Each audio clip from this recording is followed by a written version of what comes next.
Hey everyone, good morning.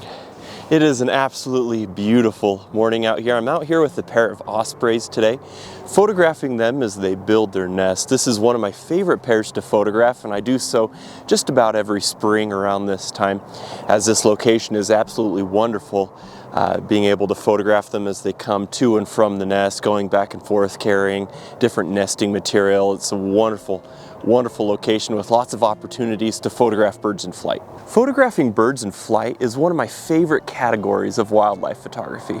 It's also one of the most difficult, but it doesn't have to be. There are certain things that you can look at and plan for as a photographer that will really help you nail those flight shots and be able to anticipate what the bird is going to do before it actually does it, allowing you to get the images that you want. Follow along this week as I share with you some of the behavioral cues that you can look for, some tips and techniques that will really help you to improve your birds in flight photography. A few weeks ago, I posted another video talking about some of the best settings and different autofocus cases that you can use in your camera when photographing birds in flight.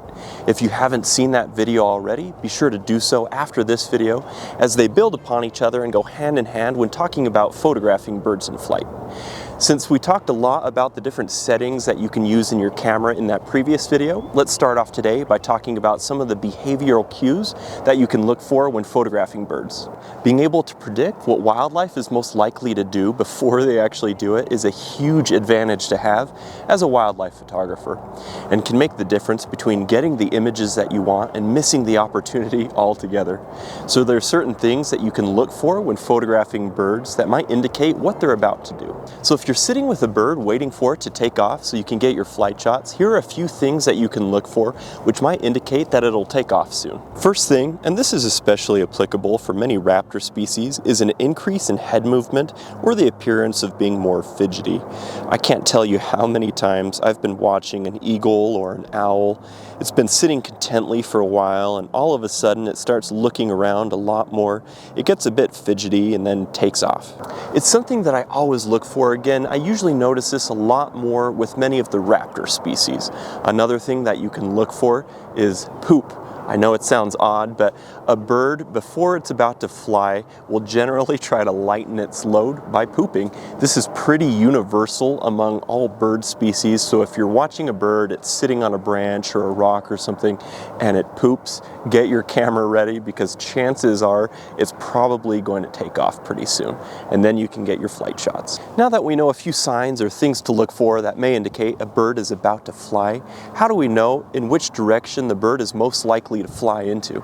Just like a plane, a bird is able to fly when air passes over the bird's wings at an increased speed, decreasing the pressure above. We won't get into the specifics here of how that works, but just like a plane, a bird has a much easier time taking off when flying into the wind. So when you're watching a bird, waiting for it to fly, make sure you position yourself with the wind hitting your back if you want the bird to fly at you, or to your side if you want a side profile of the bird taking off. Once you see it poop or start to get a little bit more active, get ready to get your shot. Similarly, birds will generally land into the wind as well, so use the same rule of thumb if you want to photograph them landing. All of this is most applicable in more open areas where the wind is unobstructed by any obstacles or anything like that. Much like these ospreys out here today, photographing birds in flight is most easily done when you're able to predict the flight path from point A to point B, where a bird's most likely to take off from and where it's most likely to land. Knowing that these ospreys are repeatedly going to and from this nest makes it extremely easy to position myself and get my images. You can do this with nearly every species, no matter the behavior you're seeing, if you simply spend some time observing your subject and learning its patterns and habits. Next, let's look at the different types of images you can expect to get when photographing birds in flight and which are most pleasing to look at. The latter part of this topic is really going to be up to you as the photographer, the viewer, as everyone has their different opinions. So let's look at some of the different poses you can expect to get, and I'll let you decide for yourself. One of the reasons I enjoy photographing birds so much when they take off and land is because of the poses you can get when they do so. When birds take off, you can usually get their feet hanging down before they tuck them in. Think of it as a plane just after takeoff before they've raised their landing gear. I really like how this looks in a photo, so I try to photograph them at this point in takeoff. Once they're actually flying, I feel that most poses can be fairly stagnant as their legs are usually tucked in and their wings have a flatter profile. So if you can get their wings in a raised or lowered position, I feel that this can help add more to your photo because you get to see more of it. Similarly, if a bird turns one direction or the other mid-flight, this can really help add a lot to your pictures, as you can get some really great images of wings spread out with plenty of detail. Ultimately, there's all sorts of positions you can photograph them in. Head-on flight shots are always neat. Dives are always fun. Again, it really just comes down to your personal preference. My personal favorite is when a bird is coming into land as they flare out their wings to slow down and stretch out their feet. Now that we've touched on different behavioral cues to look for when photographing birds in flight, let's touch really quickly on some more setting-related tips and things to remember when photographing these birds. First, shutter speed. It is so important to have a fast shutter speed when photographing birds in flight if you want tack-sharp images. As a general rule of thumb, I try to keep my shutter speed at a minimum of 1/1600th of a second when photographing larger, slower-moving birds like herons or larger owls. For smaller, quicker moving birds like songbirds, I really try to keep my shutter speed at about 1/4000th of a second when possible. Most telephoto lenses allow you to set your autofocus distances with a switch. This really comes in handy when photographing birds in flight. If you know approximately how far away the birds are going to be when you photograph them, set the switch accordingly, and this can really cut down on the amount of time it will take your camera to acquire focus on your subject. Just be sure to remember to switch it back when you're done. Different lenses acquire their best focus at different f-stops. Just because your lens allows you to shoot all the way open at f4, for example, doesn't mean that you should. I've used lenses before where I acquire my peak focus at f7.1, and the current lens that I've been using most recently seems to be around f5.6. So experiment with your lens and see at which f-stop you get the best all-around focus.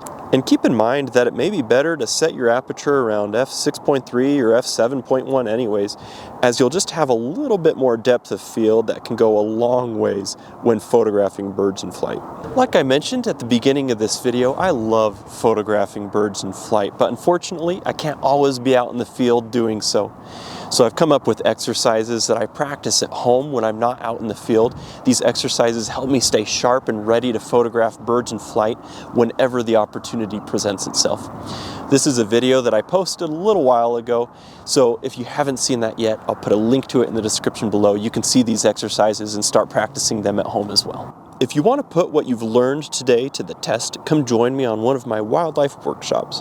I offer a variety of workshops, everything from grouse in the spring to spoonbills to bears in Alaska.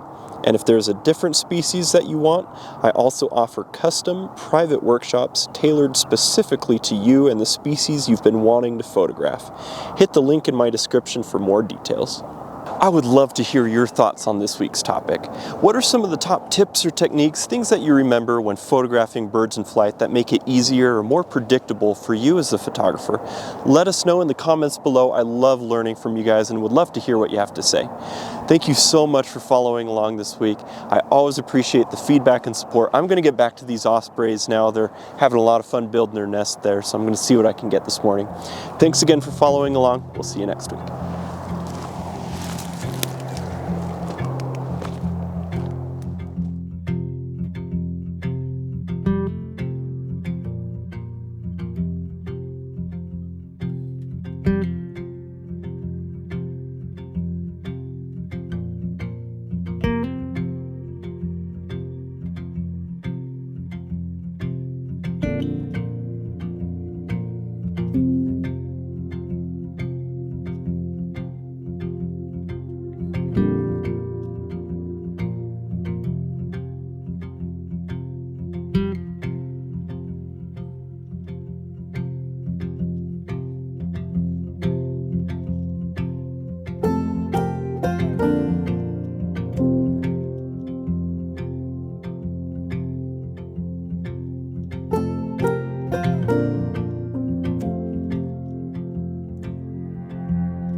you.